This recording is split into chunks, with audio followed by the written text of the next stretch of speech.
একদিন একটি সিংহ গভীর ঘুমে ছিল।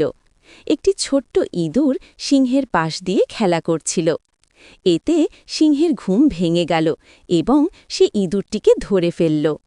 তার অনেক রাগ হল এবং সে ইঁদুরটিকে মেরে ফেলতে চাইল। ছোট্ট ইঁদুরটি অনেক ভয় পেল। ইঁদুরটি ক্ষমা চায় এবং অনেক কাকুতি মিনতি করে বলল, আমাকে ছেড়ে দিন, কোনো একদিন আমিও আপনার উপকারে আসতে পারি। সিংহের তয়া হল, সে ইঁদুরটিকে ছেড়ে দিল।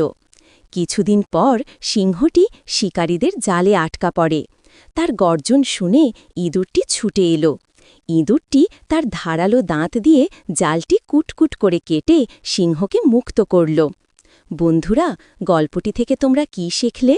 গল্পটি আমাদেরকে শেখায় কাউকে ছোট বলে অবজ্ঞা করতে নেই। ছোটরাও উপকার করতে পারে।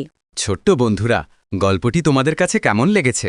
ভালো লেগে থাকলে অবশ্যই চ্যানেলটি সাবস্ক্রাইব করে দিও। আর পরের বার তোমরা কোন গল্পটি শুনতে চাও কমেন্ট করে জানাতে পারো।